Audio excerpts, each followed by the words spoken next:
Hello mga mare, ayan lumabas na naman ang nanay niyong gala, ngayon lang po 'yan lalabas, taong bahay po talaga 'yan.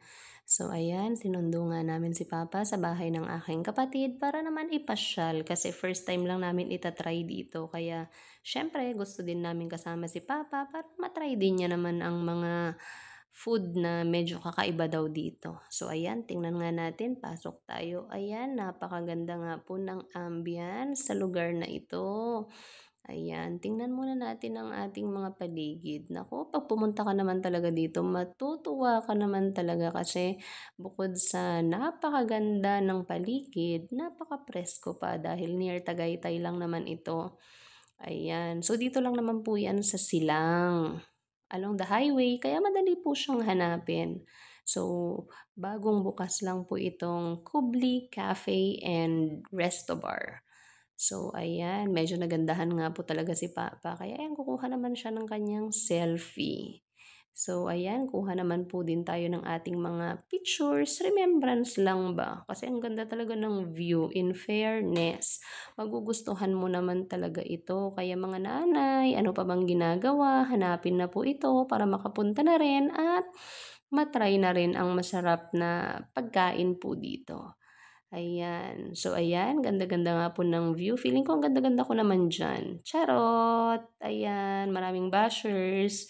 Pero sige lang, try lang natin. Ayan, ang taga-picture ko nga po pala diyan ay si ate. Galit na nga po siya. Pero ayan, trinay ko din siyang picturan.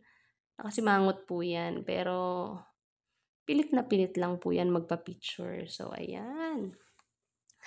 Ito na nga po ang aming mga kaunting pictures sa Kubli Cafe Bistro.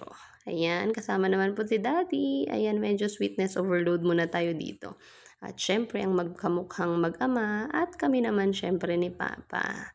So, ayan, tingnan nga muli natin ang ating paligid. Naku, mag-e-enjoy ka talaga dito, mga nanay, mga tatay, at syempre mga bata. Gusto naman 'to ng mga bagets kasi nga po siyempre maganda po talagang tambayan dito. At siyempre mas maganda po siguro diyan kapag kagabi kasi marami talaga siyang pailaw. Pumunta kasi kami dito mga around, 3 PM na. Kaya medyo maliwanag pa. Pero gusto ko naman kasi talagang makita yung ganda ng paligid. Kaya inagahan po talaga namin at ayaw din talaga naming umuwi ng late kasi nga po may pasok pa kinabukasan. So ayan, ako naman ang magse-selfie at ito lang naman ang kinain namin. Ayan, ito lang pong mga food na in-order namin. Solid naman talaga. Masarap naman po talaga. So, no regrets naman po na pumunta tayo dito at trinay natin ang ating or ang kanilang food.